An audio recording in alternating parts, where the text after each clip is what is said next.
అపోస్తలుల కార్యముల గ్రంథము 17వ అధ్యాయం. సుపరిచితమైన మాట చదువుకుందాం. అపోస్తలుల కార్యములు 17వ అధ్యాయము 30వ వచన భాగాన్ని నేను చదువుతున్నానమ్మా, చూడండి. ఆ అజ్ఞాన కాలములను దేవుడు చూచి చూడనట్టుగా ఉండెను. ఇప్పుడైతే అంతటను అందరను మారు మనస్సు పొందవలెనని మనుషులకు ఆజ్ఞాపించుచున్నాడు. చిన్నమాట ప్రార్థన చేద్దాం. దయగల తండ్రి, మా సహాయకుడా, మీకు వందనాలు, కృతజ్ఞతాస్తుతులు చెల్లిస్తూ మీ పాదాల బతుకుని సహాయం కోరుతూ ఉన్నాం. కనకరించండి, మా సహాయమునకై దిగిరండి తండ్రి. మీకు వందనాలు. అవసరమైనటువంటి ప్రభువా, నడిపింపు మాకు అనుగ్రహించండి. మీరిచ్చే జీవంలో పాలు పంపులు పొందడానికి ముందుగా మాకు అవసరమైన కొద్ది హెచ్చరిక మాటలు అనుగ్రహించి, లేఖన కాంతిలో మా బ్రతుకులను మేము పరీక్షించుకొని మీరిస్తున్నటువంటి జీవములు అర్హులుగా పాలు పంపులు పొంది ధన్యులమైన నాన్న కొరకు మీరు ఏర్పాటు చేసినటువంటి భాగ్యాన్ని నోచుకునే విధంగా చేరువచ్చినటువంటి మమ్మల్ని అందరినీ దర్శించి సహాయం చేయండి. ఉదయకాల ఆరాధనలో కనకరించారు. ఇప్పుడు జరిగే పూడిక మీద దృష్టించండి. వీళ్ళంత వరకు ఘనమైన మీ నామాన్ని స్తుతించే అవకాశం ఇచ్చారు. వాక్యమయం దేవా, ప్రాముఖ్యమైన సందర్భంలో అడుగు పెడుతున్నాం కనుక దయతో మమ్మల్ని జ్ఞాపకం చేసుకుని దర్శించండి.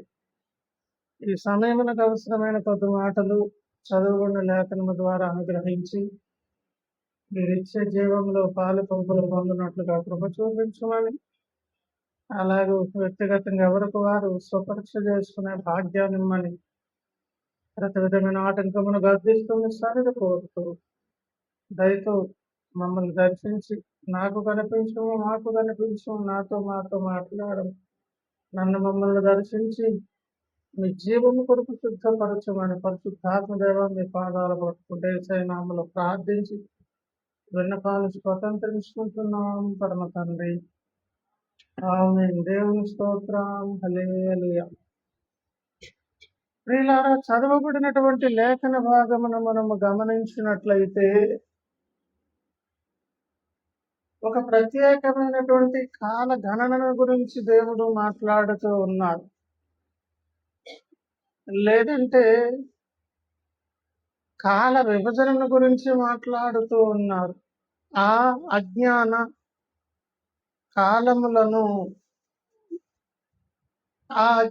కాలములను దేవుడు చూచి చూడనట్టుగా ఉండెను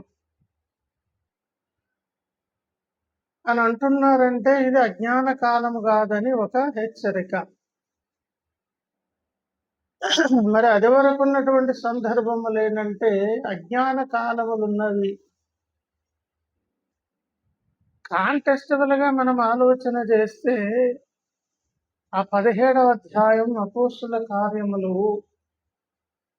22వ వచనములో పౌలు అరేయోపగు మధ్య నిలిచి చెప్పినదేమనగా, ఏథెన్సు వారలారా అని పిలుస్తున్నారు. అజ్ఞాన కాలములు అనేకములు, అన్ని కాలాలలో ఒక లక్షణము, ఆయా కాలాలలో వేరు వేరు లక్షణాలు. మొత్తానికైతే వాటన్నిటిని కలిపి గ్రూప్ చేసి అజ్ఞాన కాలములు అని గ్రూప్ చేసి చెప్పారు. ఆ తెలుసుకున్నటువంటి లక్షణాలు ఏంటో 21వ వచనంలో చెప్పారు. తెలుసు వారందరూ అక్కడ నివసించు పరదేశులను ఏదో ఒక క్రొత్త సంగతి చెప్పుట యందును వినుట యందును మాత్రమే తమ కాలము గడుపుచుండువారు. ఆ ప్రాంతంలో ఒక లక్షణం ఉన్నది. అక్కడికి కూడా కొంతమంది క్రొత్తగా కాపురాలకు బ్రతుకు తెరువుకు వచ్చారు, అక్కడే సెటిల్ అయ్యారు. స్వంత నివాసాలు, కొంతమంది అద్దె నివాసాలు, కొంతమంది ఉద్యోగ రీత్యా వచ్చారు ఆ ప్రాంతానికి. వారైనా వీరైనా ఒక్కటే లక్షణం అంట. ఒకే లక్షణాలు ఉన్నందుకు ఒక గూటి పక్షులు ఒక గూటికి చేరాయా అని ఒక అర్థం. అలాంటి లక్షణాలు లేకపోయినా ఆ ప్రాంతానికి వస్తే అవి ఆటోమేటిక్గా వచ్చేస్తాయి అనేది ఇంకొక సందర్భం. ఆ ఏథెన్స్ అనే ప్రాంతమునకు ఉన్నటువంటి అవలక్షణం ఏంటంటే ఏదో ఒక క్రొత్త సంగతి చెప్పుట యందు వినుట యందు మాత్రమే అనేది రౌండ్ చేసుకోవాలి. ఎన్నోసార్లు చెప్పాను, ఆల్రెడీ రౌండ్ చేశాను. మాత్రమే అంటే అర్థం ఏంటంటే అది ఒక్కటే వాళ్ళకి పని. ఇప్పుడు ఇంటర్వ్యూకి వెళ్ళి అక్కడికి వెళ్ళి సార్ మీ ఆహార అలవాట్లు ఏంటి, లేకపోతే మీ అభిరుచులు ఏంటి, లేకపోతే ఏమైనా ఇంటర్వ్యూ చేయాలనుకొని చేస్తూ అసలు యాక్చువల్గా మీకు ఇష్టపూర్వకమైన అభిరుచులు ఏంటంటే మాకు ఇది ఒకటే పని అండి, ఏదో ఒక క్రొత్త సంగతి చెప్పుట యందును. అది నిజమా అబద్ధమా మాకు అనవసరం, కానీ అందరికి అదే బాణి. అయినా కూడా ఆ పరిస్థితులు దేవుడు అంటున్నారు అది అజ్ఞాన కాలము. అదేమి కాలము? అజ్ఞాన కాలము. అజ్ఞాన కాలం అయితే పరిస్థితి చెప్పండి, ఎక్స్క్యూజ్ చేసే అవకాశం ఉన్నది, క్షమాపణకు అవకాశం. ఏజ్ను బట్టి ఆ యొక్క తప్పుకు జడ్జిమెంట్ చేస్తారు వేరువేరుగా. మనకంత జ్ఞానము లేదు, తెలివి లేని వాడు, ఎదుగుదల లేదు, చిన్నపిల్లోడు, అకౌంటబుల్ ఏజ్ కాదు, ఇలాగే కొన్ని లీగల్ పాయింట్స్ తీసుకున్నారనుకోండి, ఒకే హత్యా నేరం మైనర్కి ఒక రకమైనటువంటి జడ్జిమెంట్ వస్తుంది, మేజర్కి ఒక రకమైన జడ్జిమెంట్. అదే సూత్రాన్ని ఇక్కడ తెచ్చిపెట్టి ఇదేమి కాలములు, ఆ సందర్భము, ఆ కారణమును బట్టి ఆ జడ్జిమెంట్లో ఎక్స్క్యూజ్ ఉన్నది. చూసి చూడనట్టు ఎవరు వదిలేస్తున్నారంట? అదనమాట. చూసి చూడనట్టుగా దేవుడు వదిలేసే కాలములున్నవి అనే ప్రస్తావన అనేది కంటిన్యూషన్లో సడన్గా అలా ముందుకొచ్చి 30వ వచనం దగ్గరకు వచ్చేటప్పటికి ఆ జ్ఞాన కాలములను దేవుడు చూచి చూడనట్టుగా ఉండెను. ఇప్పుడైతే అంతటను అందరూ మారు మనసు పొందవలనని మనుషులు అన్నారు కాబట్టి అందులో అందరూ ఉంటారు. రక్షణ పొందిన వాళ్ళు ఉంటారు, దేవుడు ఉన్నారని నమ్మే వాళ్ళు ఉంటారు, నమ్మని వాళ్ళు ఉంటారు. వాళ్ళ మనుషులు అవి ఉంటే గింటే అందరూ ఏమి పొందవలను? మినహాయింపు లేని ఒక కార్యము జరగాలి. ఏం పొందాలి? మారు మనసు. ఎందుకు పొందాలి అంటే అజ్ఞాన కాలములు కావు. అజ్ఞాన కాలములు కావు అంటే అర్థం ఏంటి? ఇది చూచి చూడనట్టుగా వదిలేసే కాలము కాదు. ఎవరెవరికి ఈ అవకాశం అంటే వీళ్ళకి వాళ్ళకి మినహాయింపు లేదు, అందరికీ అని ఎందుకు అనాల్సి వచ్చిందంటే ఒక వరమడి కంటిన్యూ అయిపోతుంటే ఒక అడ్డుకట్టేశారు అనమాట దేవుడు. లేదంటే చరిత్రలో ఒక కార్యము జరిగింది,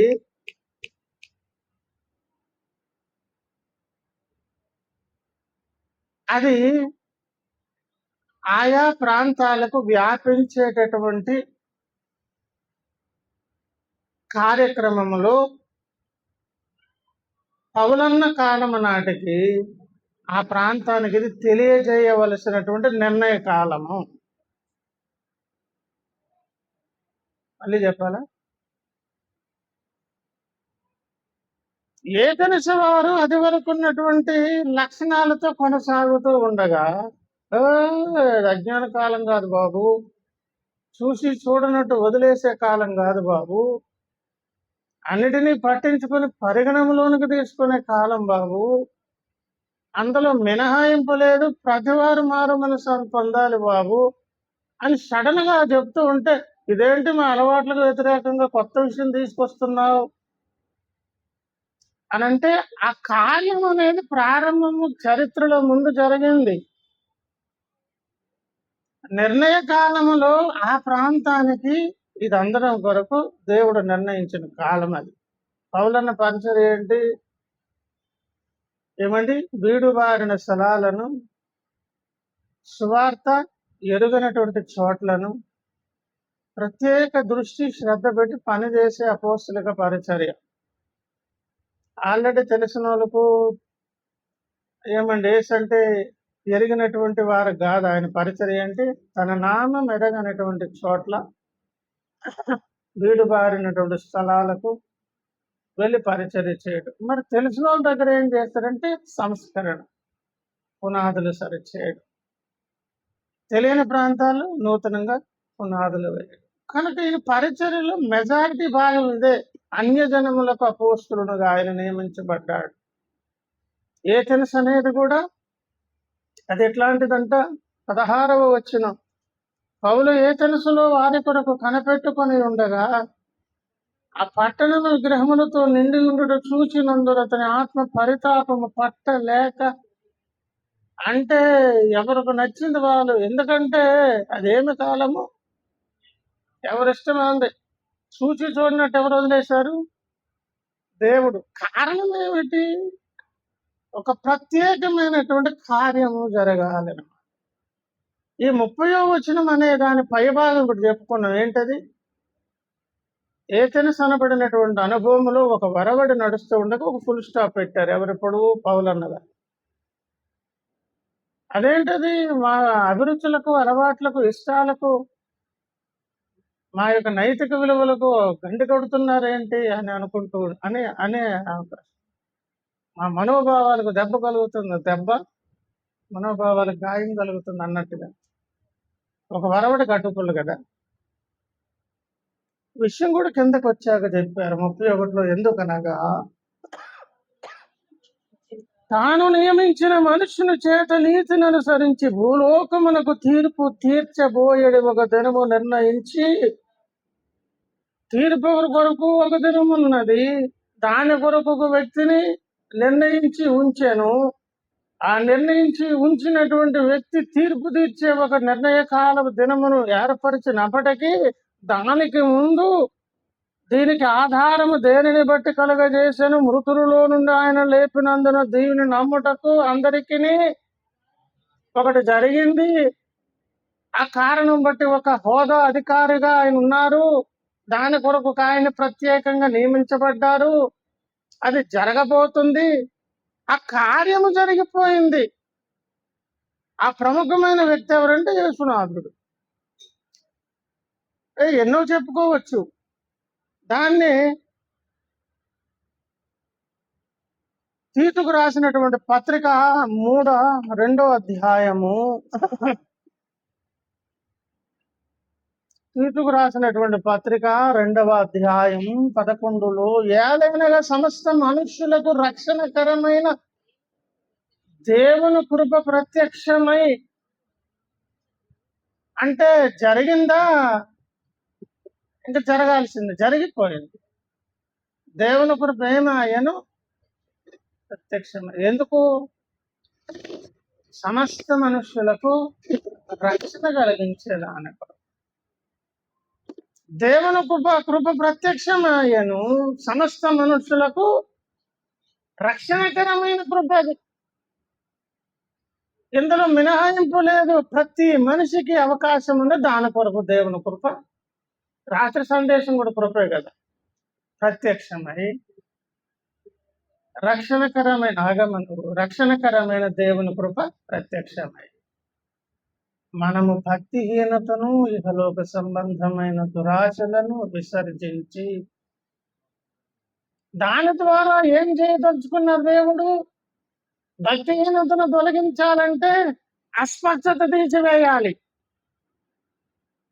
ఏదో ఒకటి నమ్ముతున్నా, ఎలా పడితే అలా నమ్ముతాం, ఎప్పటికప్పుడు మార్చుకుంటాం, మా ఇష్టం ఇంకా అని అజ్ఞాన కాలంలో ఒక ఫుల్ స్టాప్ పడాలి. జ్ఞానయుక్తంగా ఆలోచించాలి. అవసరమైన భక్తే చేయాలి. అవసరమైనంత భక్తి ఉండాలి. అందులో లేక్నెస్ అనేది, లోపం అనేది, లోటు అనేది ఉండకూడదు. సమస్త మనుషులకు రక్షణ ప్లస్ అవసరమైన భక్తి, ఇహలోక సంబంధమైన దురాశలను విసర్జించి, ఎందుకంటే లోకము దుష్టుని యందున్నది. ఏథెన్స్‌కి వెళ్ళిన కొత్తలు కూడా ఏం పందా పట్టుకున్నారు? అంతవరకు వాళ్ళకి అలవాటు లేదు కానీ అక్కడికి వెళ్ళగానే ఒక క్రొత్త సంగతి చెప్పుడు ఎందు వినుట ఎందు ఆహా వారు వీరు ఒకటైపోయారా అని అన్నట్టుగా. మరి ఏథెన్స్‌కి వెళ్తే ఈ లక్షణాలు వస్తే లోకం ఎక్కడ ఉంది? దుష్టుని యందు ఉంది. దుష్టుని యందు లోకం ఉంటే లోకంలో మనకి ఏం కలుగుతుంది? మేల.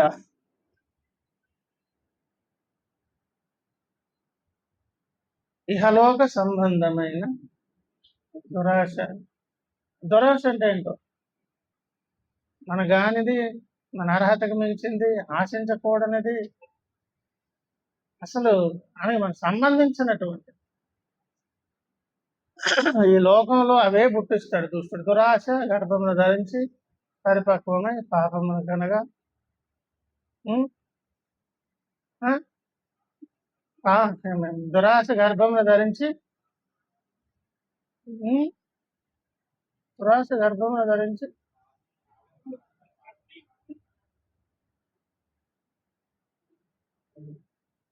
పాపం పరిపక్వమై మరణమును కనను. దురాశ గర్భమును ధరించి అసలు చెప్పట్లేదు, చివరికి చెప్తాను, మధ్యనే వదిలేశారు.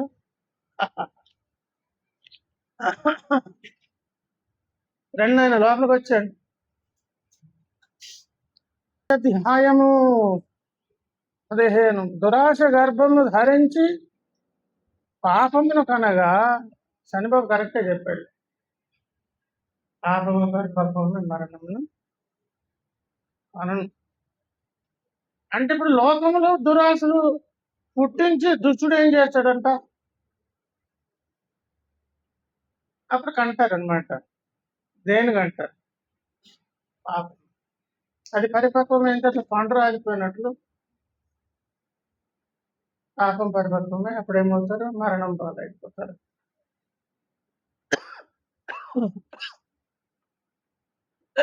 ఏమి కాలం అంటండి ఇది? విజ్ఞాన కాలము జ్ఞాన కాలము కాదు, కానీ మొత్తానికి అది ఓకే. అజ్ఞాన కాలం ఇది కాదు. ఏంటంట? అజ్ఞాన అపోస్తుల కార్యాలు 14వ అధ్యాయం. 14వ అధ్యాయం.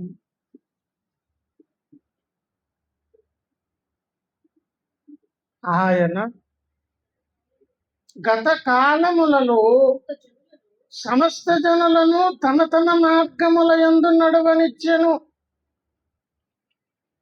కాలములు తమ తమ మార్గముల యందు నడవనిచ్చినంటే వదిలేరు, పోయి వెళ్ళండి, ఎంతవరకు వెళ్తారు వెళ్ళండి అని ఎవరు వదిలేరు. ఎందుకు వదిలేరు? అజ్ఞాన కాలం. దానికి ఫుల్ స్టాప్ పెట్టాలంటే ఏం ప్రత్యక్షం అవ్వాలి? దేవుని కృప ప్రత్యక్షం కావాలి. దేవుని స్తోత్రం. దేవుని కృప ప్రత్యక్షమైన తర్వాత రక్షణకరమైన కార్యము జరుగుతుంది. ఎవరైనా రక్షించబడే అవకాశం ఉన్నది. భక్తిహీనత తొలగిపోతుంది, స్పష్టత వచ్చేస్తుంది. అంతేకాకుండా ఏ లోకంలో కలిస్తే లోకంలో ఉన్న మాలిన్యం అంటే దురాశల చేత ఏడ్పబడి పట్టబడి పాపమున కని పరిపక్వమై మరణమున కనే ప్రమాదం ఉన్నదో దాని నుంచి విడిపించి ఎటువంటి నిరీక్షణ అంట? శుభప్రదమైన. చూడండి, తిమోతీకు రాసినటువంటి పత్రిక 2:12 చూడండి. మనము భక్తిహీనతను ఇహలోక సంబంధమైన దురాశలను విసర్జించి శుభప్రదమైన నిరీక్షణ నిమిత్తము అన్నారు. ఏమి నిరీక్షణ? శుభాలే కలుగుతాయి. ఆ శుభమే మనకు ప్రధానము చేయబడుతుంది. దాన్ని అందుకోబోతూ ఉన్నాం. అన్ని ఏర్పాట్లు జరిగే దాని కొరకు ఎవరు వచ్చారంట? దేవుని కృప ప్రత్యక్షమైన. దేవుని స్తోత్రం. అంటే ఇప్పుడు 30వ వచనం అపోస్తుల కార్యాల పైభాగమేమో ఒక వరవడి నడుస్తుంది. దానికి ఫుల్ స్టాప్ చరిత్రలో యేసయ్య శిలువ యజ్ఞం నాడు జరిగింది. ఏథెన్స్‌కి ఎప్పుడు వెళ్ళింది? పౌలన్న కాలం నాడు వెళ్ళింది. అలాగే నీ నా జీవితాల్లో మనకెప్పుడొచ్చింది? ఏమండి? ఈ ఈ ఈ 2020 ఈ సెంచరీస్‌లో ఇప్పుడుకొచ్చింది. ఈ శుభప్రదమైన నిరీక్షణ దొరికింది మనకు. ఎందుకు దొరికిందంటే యేసయ్య వచ్చారు, యజ్ఞమయ్యారు. యజ్ఞమైన తర్వాత అక్కడ కింద మాటలు ఏం చెప్పారు? ఆయన రేపు భూలోకమునకు తీర్పు తీర్చేటటువంటి అధికారి. ఎందుకంటే ఆయన మృతులలో నుంచి లేచారు ఆయన. ఏమండి? ఎప్పుడు అంటే దానికి ఒక ప్రత్యేక నిర్ణయ కాలము దేవుడు నిర్ణయించి ఈ మధ్య ఈ అటు ఇటు ఉన్నటువంటి సందర్భపు మధ్య మనం ఒక మాట చదువుకున్న మాటను బట్టి మనమైతే అజ్ఞాన కాలములలో లేము అనే ఒక కన్ఫర్మేషన్ దగ్గరికి వచ్చాం. దేవుని స్తోత్రం, హల్లెలూయా. మనమైతే ఎక్కడ లేము గనుక అందరను అంతటను ఏం పొందాలి? ఎక్కడెక్కడ చర్చకు వచ్చినప్పుడు స్ట్రైట్‌గా, స్టాండర్డ్‌గా, డిసిప్లిన్‌గా, అటెన్షన్ స్టాండర్టీజ్ అంటే అలా కాకుండా అందరను అంతటనంటే అన్నీ పట్టించుకుంటాడు దేవుడు. అన్నీ లెక్క అప్పగించాలి. మాటలు, చర్యలు, కుటుంబ జీవితం, సమాజంలో ఏమండి నీ భాగస్వామి ఎదుట అన్ని ఎవ్రీథింగ్ మినహాయింపు ఏది లేదు. అందరూ అంతట మారు మనసు పొందాలి అనే కనుకలోజన దగ్గరకు మనం వచ్చాం. అయితే ఆ కృప ప్రత్యక్షమై ఏం చేశాను అనంటే దీనికి ఇప్పుడు చెప్పుకున్న ఉపోద్ఘాతానికి ఇది బలం ఇస్తుంది. ఈ మాట మీరు చదువుతారు కానీ దాన్ని టచ్ చేయరు. హెబ్రీ పత్రిక 2వ అధ్యాయం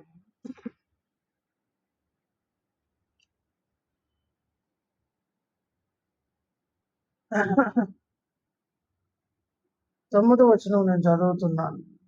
దేవుని కృప వలన ఆయన ప్రతి మనుష్యుని కొరకు మరణము అనుభవించున్నట్లు. అది మైండ్లోకి పెట్టుకోవాలి.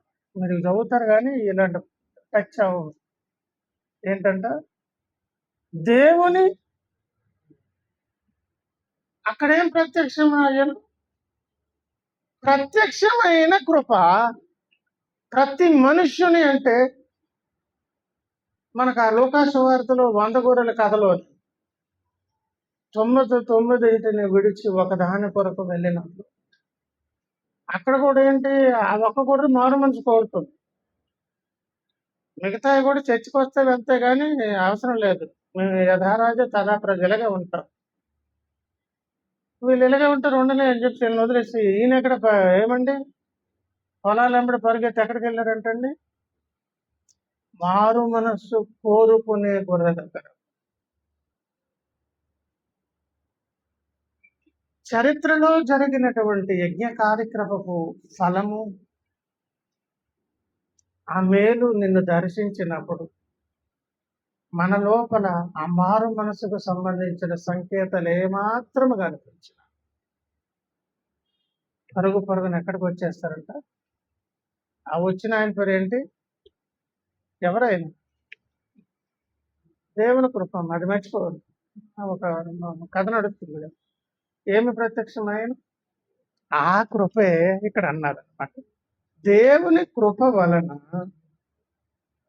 ఆయన ప్రతి మనుష్యుల కొరకు మరణము రుచి చూచున్నట్టు. ఇది ఎందుకు మాకు జాయింట్ చేస్తున్నానంటే ఇలా చూడండి, ఆ సువార్తలో చెప్పుకున్నటువంటి సందర్భమే నిన్ను నన్ను పట్టించుకున్న ఆ రైట్ టైంలో కొన్నిసార్లు ఫోటో తీసేటప్పుడు ఒక్కరిని జూమ్ చేసి మిగతా వాడిని మసగా పెట్టొచ్చు కదా, ఉంది కదా అవకాశం. ఇంతమందిలో ఒక్కరి మీదే దృష్టి పెట్టి కాన్సన్ట్రేట్గా నేను చూసేది ఉంటుంది కదా, మీరు చూసేది ఉంటుంది కదా. బైబిల్ అంతా అక్షరాలు కనిపించిన ఏదో ఒకదాని మీద దృష్టి పెట్టినట్లుగా చదివేటది ఉంటుంది కదా. ప్రత్యేకంగా దేవుడు నిన్ను నన్ను దర్శించినప్పుడు అంత ప్రత్యేకంగా మన మీద దృష్టి పెట్టారు ఆయన. ఆ పెట్టిన సందర్భంలో అందరూ బాగున్నారు, ఎక్కడ సమస్య లేదు, ఇక్కడే మొత్తం సమస్య అంతా అని అనుకొని తన ప్రాణమే పెట్టి ఒక్కొక్కరిని అందరి ఇండివిజువల్ లైఫ్లో ఇది ఉన్నదండి. నేను ఒక్కడినే భూమి మీద చెడిపోయి ఉన్నాను. భూమి మీద ఉన్నటువంటి 700 పైచులకు కోట్ల మంది బాగున్నారు, నీతి మంత్రులు అందరూ పరలోకానికి వెళ్తారు. నేను ఒక్కడిని చెడిపోయి నాశనం అయిపోయాను. బాధపడి దుఃఖపడి నా ఒక్కడి మీద దృష్టి పెట్టి నా మీదే కాన్సన్ట్రేషన్ దేవుడు పెట్టి ఆ శిలువ మరణం పొందడం కొరకు సింహాసనాన్ని మహిమను వదిలేసి వచ్చారండి అనే ఎక్స్పీరియన్స్ ప్రతి వారం చేసి దేవుని కృప ప్రతి మనుష్యుని కొరకు ఏమనుభవించాలి ఇది తీసుకోవాలన్న మనం. అప్పుడు పుడుతుంది ఒక భారం, ఒక కృతజ్ఞత. దేవుడంటే ఇంత ప్రేమ నాయన. ఏంటంటే ఎందుకో నన్ను ప్రేమిస్తున్నావు అనే పాట ధ్యానం చేస్తుంటాడు భక్తులు చేసి చేసి ఎలా ప్రేమించాలనిపించింది ప్రభు అనుకుని తను చూసుకున్నాడు. ఎలా ప్రేమిస్తున్నా ప్రభు అని అలాగా ఆలోచించాడు. ఆ పాట ఎప్పుడు పుడుతుందో తెలుసా? దేవుని కృప ప్రత్యక్షమై నా కొరకు మరణం అనుభవించడం ఎవరో కాదు చెప్పుకోవాలి.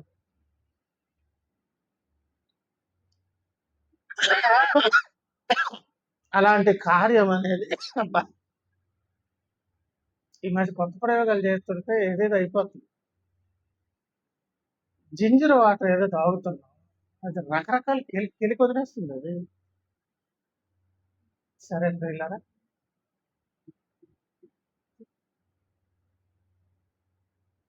అయింది మన కొరకు. ఎలాగంటే ఇండివిజువల్ గా మనకందరికి ఏమైంది?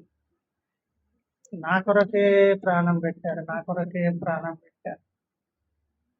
దీన్ని ఎందుకు అన్నిసార్లు సాగదీస్తున్నానంటే అలాంటి దేవుని ముందు ఏమై ఉండాలని దేవుడు కోరుతున్నారు, ఎలాగున్నామని మనల్ని మనము చూసుకొని అందులోకి ఇది అజ్ఞాన కాలము కాదని గ్రహింపు కలిగి తీర్పు తీర్చాడు. ఒక దినము నిర్ణయించి దేవుడు ఉంచారు నిజమే, కానీ అది యూనివర్సల్కి ఒక దినము. కానీ నేనుంటానంతవరకు నాకంత కాల పరిమితి దూరము ఉన్నదనడానికి నాకు లేదు కదా. మన భవిష్యత్తు మనకు తెలియదు, రేపనే సంగతి మనకు తెలియదు. రేపెప్పుడు దేవుని ముందుకు వెళ్ళి తీర్పులో నిల్చోవాలంటే బ్రతికుండగా భూమి మీద ఉండగా మనలో మనం ఏం చేసుకోవాలి? అందుకు మారు మనసు పొందమంట. దేవుని స్తోత్రం. ఇది అజ్ఞాన కాలము కాదు కనుక మారు మనసు పొందాలంటే ఇప్పుడు ఏం చేద్దామంటే ఇంత త్యాగం అయితే యేసయ్య చేశారు. చేసిన త్యాగము ద్వారా మనం ఏం కావాలని కోరారు? సింప్లీ ఆయనలా మారమని కోరారు. అది మైండ్ మర్చిపోకూడదు. అలా మారాలంటే వదిలిపెట్టాల్సిన వదిలిపెట్టామా లేదా పరీక్షించుకోవడమే. మొదటి పేతురు పత్రిక 1వ అధ్యాయము ఈ 2 ముక్కలు చదివేసి మనం ముగించేసుకుందాం. మొదటి పేతురు పత్రిక 1వ అధ్యాయం నేను చదివే దగ్గర చూడండి అమ్మా, 14, 16 కలిసి ఉన్న భాగాల్లో. కాగా మీరు విధేయులకు పిల్లలై మీ పూర్వపు అజ్ఞాన దశలో మీకుండిన ఆశలను అనుసరించి ప్రవర్తింపక మిమ్మల్ని పిలిచిన వాడు పరిశుద్ధుడై ఉన్న ప్రకారము. ఒక్క నిమిషం అదొకటే చూద్దాం. కాగా మీరు విధేయులకు పిల్లలై మీ పూర్వపు అజ్ఞాన దశలో మీకుండిన ఆశలను అనుసరించి ప్రవర్తింపక. ఇది ఒక భాగం అన్నమాట. అంటే పూర్వపు కాలపు గతకాలపు మన పరిస్థితి ఏంటి? అజ్ఞాన దశ. రెండవది ఏంటి? మనకుండిన ఆశలు అన్నారు. ఏం ఆశలు? ఇందాక చెప్పుకున్నాం, దురాశలు. అవన్నీ కూడా వాటిని అనుసరించి ప్రవర్తింపక.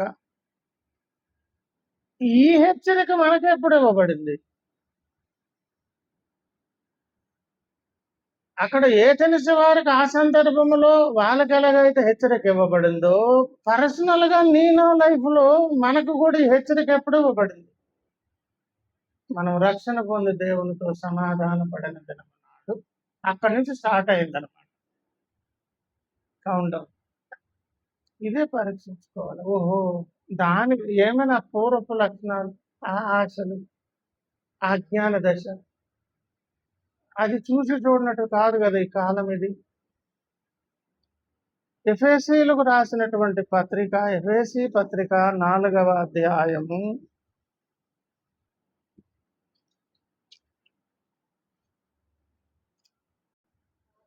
'కాబట్టి అన్యజనులు నడుచుకొనున్నట్లు మీరిక మీదట నడుచుకొనవలదని ప్రభువునందు సాక్ష్యం ఇచ్చుచున్నాను.' అంటే మీరు ఇప్పుడు అన్య జనాంగాలు కాదు, మీరు దేవుని ప్రజలు, దేవుని సొత్తైన ప్రజలు. ఆ కారణము చేత మీరు ఇప్పుడు ఎలా నడుచుకోకూడదు? అక్కడే చదువుకున్న పూర్వపు అజ్ఞాన దశలు. ఒకవేళ నడిస్తే ఆ అన్య జనాంగాల లక్షణాలు ఎలాగుంటాయి 18లో చెప్పారు. వారైతే అంధకారమైన మనస్సు గల వారై తమ హృదయ కాఠిన్యము వలన తమలోనున్న జ్ఞానము చేత దేవుని వలన కలుగు జీవములో నుండి వేరుపరచబడిన వారై తమ మనస్సునకు కలిగిన వ్యర్థతను అనుసరించి నడుచుకును. ఇంత ఉన్నదనమాట లోపల చరిత్ర. ఎప్పుడైతే ఈ నడక మరలా స్టార్ట్ అవుతుందో ఫస్ట్ జరిగేది ఏంటో తెలుసా? మనస్సు ఏమైపోతుంది? అంధకారం అంటే అర్థం ఏంటి? భయంకరమైన చీకటి, మొత్తం ఏమో అసలు ఏం కనిపించట్లేదు, కరెంట్ లేదు, ఏం గుడ్లు, మొత్తం అమావాస్య చీకటి కంటే భయంకరంగా ఉంది. ఇంట్లో వస్తువులు తడువుకుంటే గానీ అసలు నేను ఎక్కడున్నానో, తలుపు ఎక్కడుందో, ద్వారబంధం ఎక్కడో, గోడలు ఎక్కడో తెలియని పరిస్థితి. అంధకారమైంది. సత్యదేవుని ఎరుగనటువంటి వారందరి పరిస్థితి కూడా ఏంటో తెలుసా? ఇదే పరిస్థితి. అజ్ఞాన దశలో అంధకారమైన పరిస్థితుల్లో దుష్టుడలాగా. అందుకే 4:4 2వ కొరింథీ పత్రికలో ఉన్నటువంటి మాట కూడా చూడండి, కరెక్ట్ గా సరిపోయేది చూడండి. 2వ కొరింథీ పత్రిక 4:4-5 అంధకారములో నుండి వెలుగు ప్రకాశించును గాక అని పలికిన దేవుడే. వెలుగు ఎక్కడి నుంచి ప్రకాశించాలి? మరి అంధకారం అంటే లోకం చీకట్లుందనా?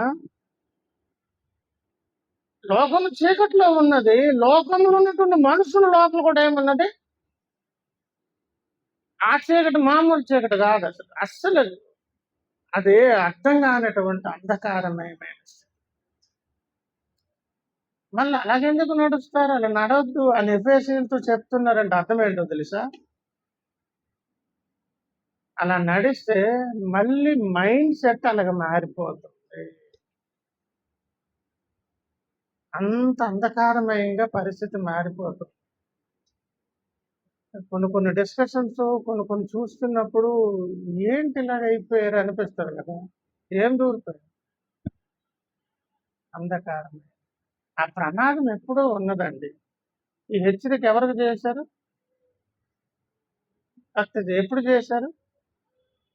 పూర్వం అలాగున్నారు. ఇప్పుడైతే మీరు అలాగూ ఒక ప్రత్యేక కాలం కనుక ఈ 2 వచనాల ద్వారా హెచ్చరిక ఏం చేస్తున్నారు? అంధకారమయమైపోయిన స్థితిలోనికి వెళ్ళిపోవద్దు, అలా నడవద్దు, పూర్వపు అజ్ఞాన స్థితిలోనికి వెళ్ళొద్దు, ఆశలను అనుసరించి నడవద్దు అని చెబుతూ మరి ఎలా నడవాలంటే అక్కడ చెప్పారు. 1 పేతురు పత్రిక 1వ అధ్యాయం. ఇప్పుడు 14 చదువుదాం. నేను పరిశుద్ధుడనై ఉన్నాను కనుక మీరును అని వ్రాయబడి ఉన్నది. అందుకు రాశారు.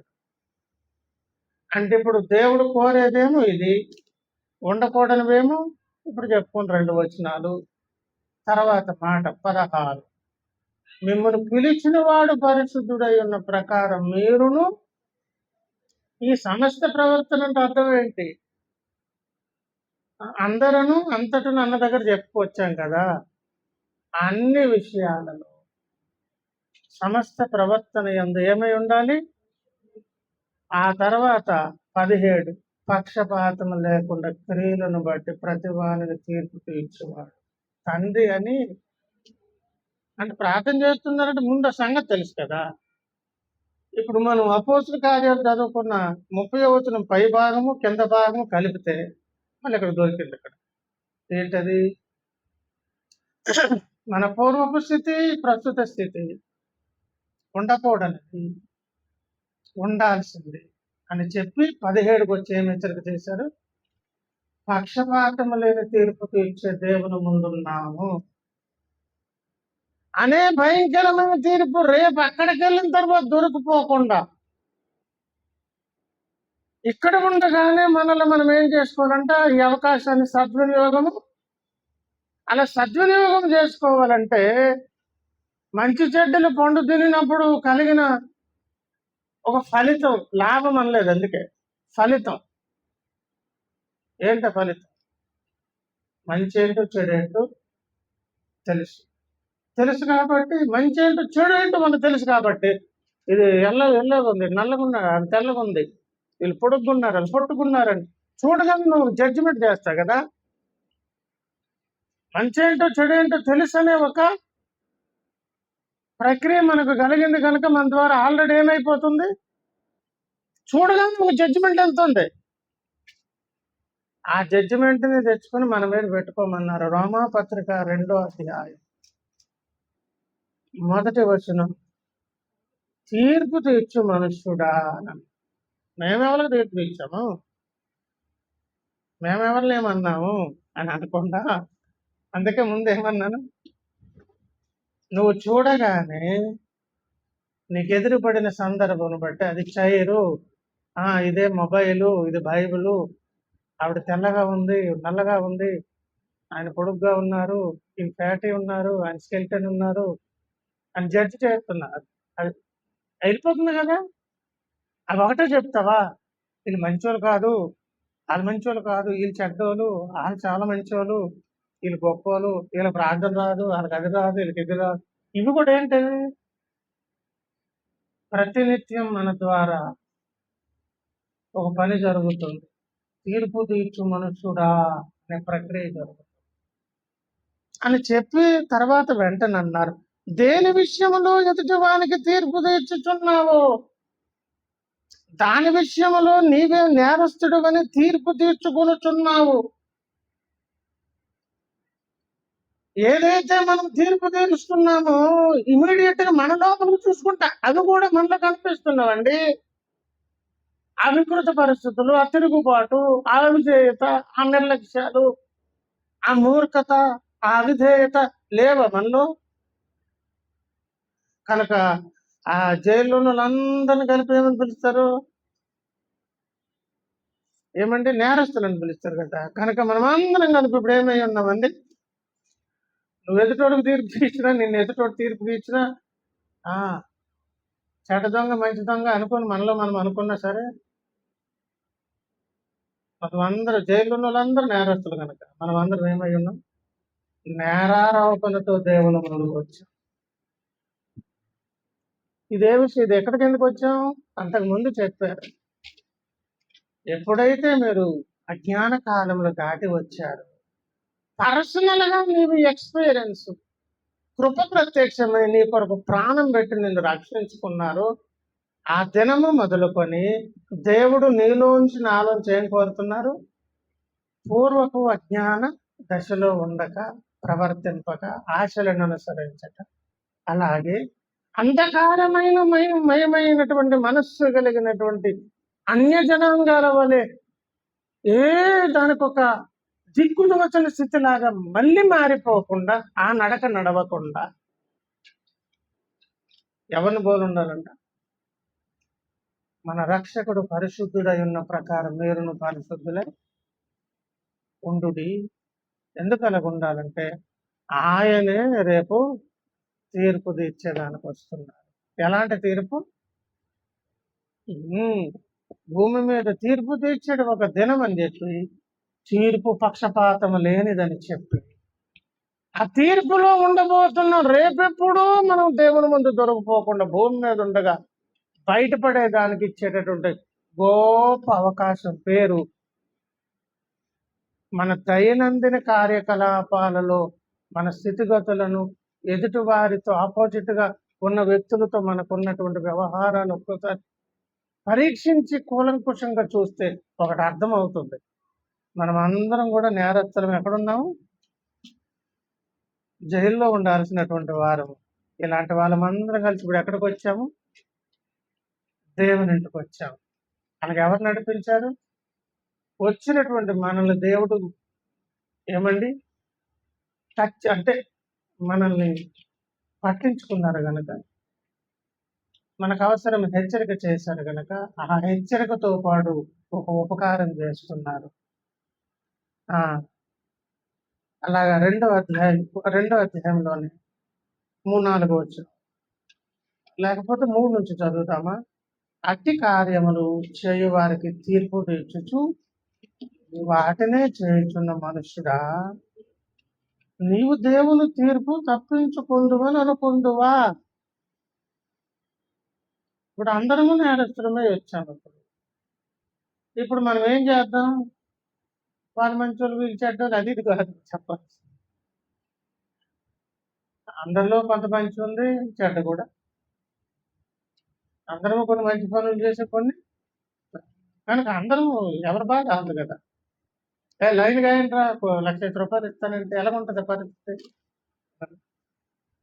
అలాగే ఎవరి లైన్లో వాళ్ళు ఇస్తున్నారు అని అప్పుడు దేవుడు అంటున్నారు, నువ్వు తప్పించుకుంటావా తీర్పు? లేదా దేవుని అనుగ్రహము మారు మనసు పొందుటకు నిన్ను ప్రేరేపించుతున్నదని ఎరుగక ఆయన అనుగ్రహ ఐశ్వర్యమును, సహనమును, దీర్ఘశాంతమును ధృవీకరించువా? ఏమండి పరిస్థితి చెప్పి రోగానికి మందు అక్కడే పెట్టి తర్వాత అంటున్నారు, ఎవరైనా ఒకవేళ తృణీకరిస్తే దేన్ని? అనుగ్రహ ఐశ్వర్యాన్ని, దేవుని సహనాన్ని, దీర్ఘశాంతాన్ని తృణీకరిస్తానంట, అప్పుడు అది కాఠిన్యపు మార్పు పొందని మూర్ఖ హృదయం అంట. అది దేవుడిని వదిలేస్తారు.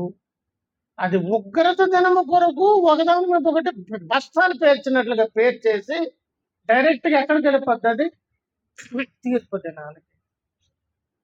అలాగ పేర్చుకుని రేపు తీర్పు ముందుకు వెళ్ళి దేవుని ముందు దొరికిపోకుండా భూమి మీద ఉండగానే ఎప్పటి లెక్క అప్పుడు అప్పగించుకునే విధంగా ఇచ్చిన అవకాశమే ఒప్పుకోల్సాం. కనుక ఇప్పుడు ఏం చేయాలి? అందరం నేరస్తులమే దేవుని ముందుకు వచ్చాం. దేవుని పాదాలు పట్టుకుని క్షమాపణ అడుగుతాం. అడుగుతూ ఇంకో పని చేద్దాం, మీరు ఉన్నమన్నట్టు ఉండే శక్తి లేదు, ఉంచే కార్యములు నాలో జరిగించాలి. మెట్టుకైతే ప్రభువా అజ్ఞాన కాలం కాదన్నారు, ఆ కారణాన్ని బట్టి ఆ జాగ్రత్త, శ్రద్ధ, ఆ శక్తి, ఆ బలం మీరే ఇవ్వండి అని అడుగుతూ దేవుని పాదాలు పట్టుకుని క్షమాపణ పొందుదాం. రండి పరీక్షించుకుందాం.